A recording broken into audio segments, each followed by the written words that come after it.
Hello guys, welcome back to our channel learn with Payal. 10th के बाद क्या choose करना है, इस पर सोचते समय कई फैक्टर्स को ध्यान में रखना इम्पॉर्टेंट है। प्राइमरी स्टेप अपनी स्ट्रेंथ्स, करियर एस्पिरेशंस और इंटरेस्ट को पहचानना होनी चाहिए। इससे आपको राइट फील्ड चूज़ करने में मदद मिलेगी।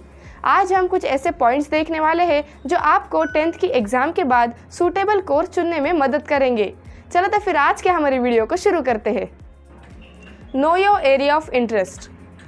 करियर हमारे लाइफ में बहुत इंपॉर्टेंट रोल निभाता है। एक रिवॉर्डिंग और फुलफिलिंग करियर के लिए सही दृष्टिकोण यह होगा कि आप कुछ ऐसा करें जिसके बारे में आप पैशनेट हो।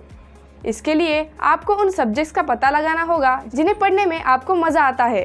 आपके इंटरेस्ट के आधार पर आप कॉमर्स, साइंस या आर्ट स्ट्रीम में चूज़ कर सकते हो।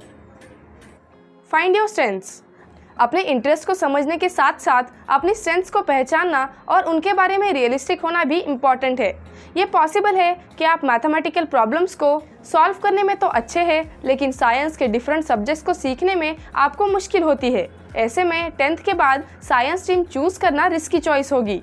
इसके बजाय ऐसी स्ट्रीम चूज़ करें जो आपके स्कोर कार्ड को सपोर्ट करती है, जैसे कि हमारे एग्जाम्पल में ये कॉमर्स होगा। आप अपनी स्किल्स, स्ट्रेंथ्स और पर्सनालिटी को समझने के लिए एप्टीट्यूड टेस्ट की भी हेल्प ले सकते हो। Understand the stream in depth. तो अब आप अपनी इंटरेस्ट, सेंस और एप्टीट्यूड को जानते हैं, लेकिन अलग अलग स्ट्रीम्स जैसे कि उनकी डिफ़िकल्टी लेवल, सब्जेक्ट्स और फ्यूचर स्कोप के बारे में बहुत कुछ जाने बिना आप यह नहीं जान पाएंगे कि कौन से आपके गोल्स के लिए सही होगा। इसलिए educational boards, advance courses, difficulty level और नेचर ऑफ जॉब्स जैसी कुछ जानकारी इकट्ठा करना इम्पॉर्टेंट है। जब आपके पास यह डेटा तैयार होगा तब आप 10th के बाद क्या चूज़ करना है इसके बारे में बेटर डिसीजन ले सकते हैं।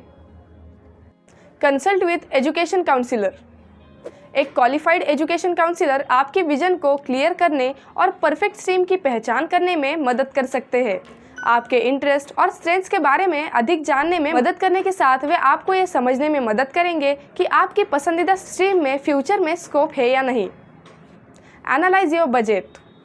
जब 10th के बाद स्ट्रीम चुनने की बात आती है तो फाइनेंस एक इम्पॉर्टेंट रोल निभाता है। अपने पेरेंट्स या गार्डियंस के साथ बैठकर बजट एनालिसिस करना एक आइडियल अप्रोच है। इससे पहले से तैयार रहने में मदद मिलती है।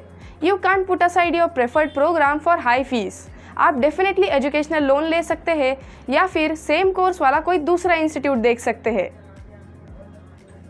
Explore different career options. Multiple streams को एनालाइज करने और उनके फ्यूचर स्कोप को डिटरमाइन करने में कोई बुराई नहीं है, खासकर अगर आप एकेडमिकली ब्राइट हो। ये इसलिए कि आप पहचान सके कि उस स्ट्रीम में आपका फ्यूचर कैसा होगा।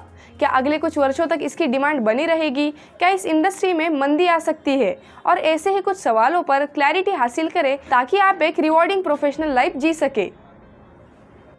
10th के बाद कौन सी स्ट्रीम चूज़ करनी है यह पता लगाना कोई आसान काम नहीं है। आफ्टर ऑल 10th और 12th के बाद आप जो डिसीजन लेते हैं वह ये डिसाइड करते हैं कि आपकी प्रोफेशनल लाइफ कैसी रहेगी। इसलिए चाहे आप कोई भी स्ट्रीम चुनें, यह जान लें कि उन सभी के अपने अपने प्रोज एंड कॉन्स हैं। अपने इंटरेस्ट, स्किल्स, स्ट्रेंथ्स और लॉन्ग टर्म गोल्स पर विचार करें। इसके अलावा अपने पेरेंट्स, करियर्स, काउंसलर्स और टीचर्स के ओपिनियन ले और फिर सोच समझकर डिसीजन ले। इससे आपको आपके करियर को राइट डायरेक्शन में ले जाने में मदद मिलेगी। अगर आपको आज का वीडियो पसंद आया है तो वीडियो को लाइक, शेयर और चैनल को सब्सक्राइब करना मत भूलिएगा।